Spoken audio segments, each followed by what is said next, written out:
McLaren just threw away their best championship opportunity in over a decade, and it wasn't because of lack of speed.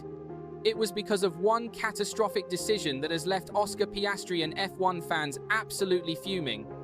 The Italian Grand Prix at Monza should have been a routine celebration for McLaren, with both drivers securing podium positions and extending their championship lead.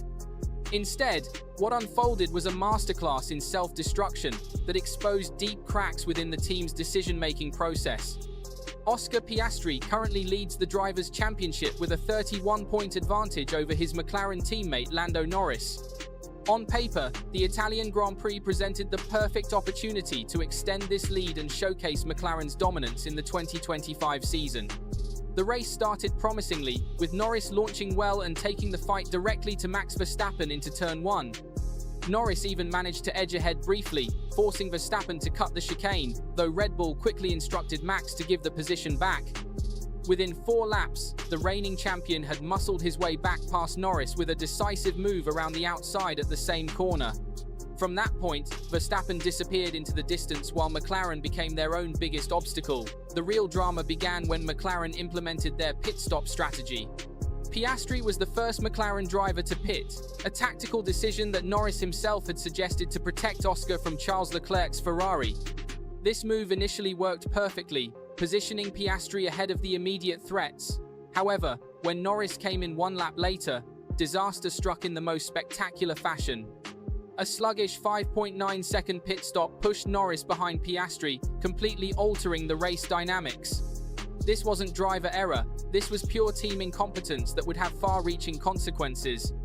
Instead of accepting that pit stop timing and execution are fundamental parts of racing, McLaren made a decision that would spark immediate controversy and long-term questions about their championship strategy. The order came through the radio for Piastri to let Norris by. McLaren's justification centered on the claim that Oscar had only benefited from the earlier pit strategy because he was under pressure from Leclerc. The reality painted a completely different picture. Actually, it was the botched pit stop that dropped Norris behind, not the timing of Piastri's strategic positioning. Piastri's response over the radio revealed everything about his state of mind and the team's internal dynamics. A slow pit stop was part of racing. "So, I don't really get what's changed here, but if you really want to do it, then I'll do it," he stated with barely concealed frustration. That final sentence exposed more than mere disappointment, NET. It demonstrated complete resignation. Piastri gave the place back without putting up any fight, but the sting of being forced aside was unmistakably obvious in his tone. The immediate aftermath saw Piastri unable to challenge again, with both McLaren drivers simply following Verstappen home. The gap at the flag was 19 seconds, a massive gulf that highlighted how much McLaren had managed to put the spotlight on their internal drama rather than their competitive performance. Nico Rosberg, the 2016 world champion who experienced intense teammate rivalry during his battles with Lewis Hamilton at Mercedes, didn't hold back in his assessment. Speaking on Sky F1, Rosberg declared that McLaren requires some talks after what happened at Monza. His analysis was particularly damning because of his personal experience with high-stakes teammate dynamics. Rosberg elaborated further, stating, "Pit stop times are just a part of racing, and what goes around comes around. Sometimes one has a faster stop than the other. That's a really difficult one internally, and that will require some talks because I think Oscar is not going to be happy with that."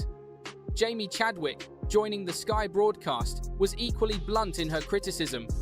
She pointed out that McLaren consistently puts themselves in these awkward positions, noting the unmistakable similarities to previous incidents and questioning why the team continues making identical mistakes. The broader F1 community reaction was swift and overwhelmingly critical, with social media platforms exploding with criticism of both the decision and the apparent favoritism shown toward Norris.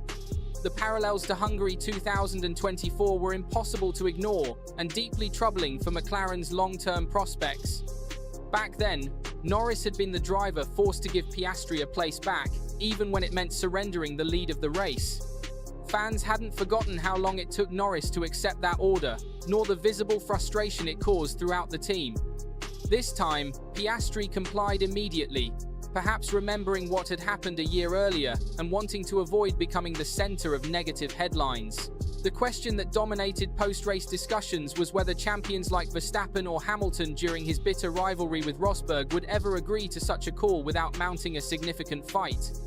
McLaren's decision left many observers questioning whether the team maintains any grip on its own strategy, or if they are simply creating unnecessary drama that could derail their championship ambitions. After the race, Piastri maintained a measured tone, but the subtext of his comments was unmistakably clear. He admitted the first half of the race had been challenging, with tyre management proving particularly difficult, but emphasized that by the time they switched to soft compounds, he felt the pace was definitely there. Regarding the incident with Norris, he played it down with a diplomatic, "It's okay," but added significantly that there were a lot of things to learn from this weekend. In context, this sounded less like standard driver diplomacy and more like a quiet warning that he won't always play the team game if similar situations continue to arise. Norris, for his part, didn't celebrate the handover in any meaningful way. He admitted McLaren had made a mistake and said he had done everything possible on the day. His words suggested deep frustration rather than triumph, and this perhaps represents the most telling aspect of the entire controversy. The real danger extends far beyond the fallout from this single race. Piastri leads the championship, but Norris remains close enough that every single point carries massive significance. If McLaren continues interfering in fights between their own drivers, they risk fundamentally undermining both championship campaigns. F1 history provides stark warnings about teams that have lost titles not because of insufficient pace, but because of internal political chaos destroying their competitive focus. Ferrari in the early 2000s serves as a perfect cautionary tale, losing potential titles due to internal political dysfunction rather than mechanical or driver deficiencies. McLaren is currently playing with the same destructive fire, creating unnecessary tension where unity should be their greatest strength. For Piastri, the frustration carries additional weight because he has positioned himself as McLaren's future, the driver leading their charge into a new competitive era. Being ordered aside for a teammate because of a pit stop blunder represents exactly the kind of perceived slight that sticks permanently in a driver's memory and shapes future decision-making. While McLaren created their own internal drama, Verstappen walked away with another dominant victory, remaining almost completely unchallenged throughout the race. Red Bull essentially watched their primary rivals destroy themselves, while Max controlled proceedings with the kind of commanding performance that made him a four-time champion. Monza has left McLaren with significantly more problems than points, and the questions they now face could determine whether they capitalize on their best championship opportunity in over a decade, or watch it slip away through self-inflicted wounds that expose their biggest enemy as themselves. The championship implications extend far beyond this single controversial decision. Piastri's 31-point lead represents months of consistent performance and strategic excellence, yet McLaren's internal interference threatens to unravel everything they've built. Norris, despite benefiting from the team order, now faces intensified scrutiny about alleged favoritism within the team structure. The timing couldn't be worse, with Verstappen showing flashes of his dominant 2023 form. McLaren cannot afford to waste energy on preventable internal conflicts. Former champions and F1 experts have made their position crystal clear. McLaren must resolve these decision-making inconsistencies immediately, or risk repeating the self-destructive patterns that have historically cost teams championships when victory seemed inevitable.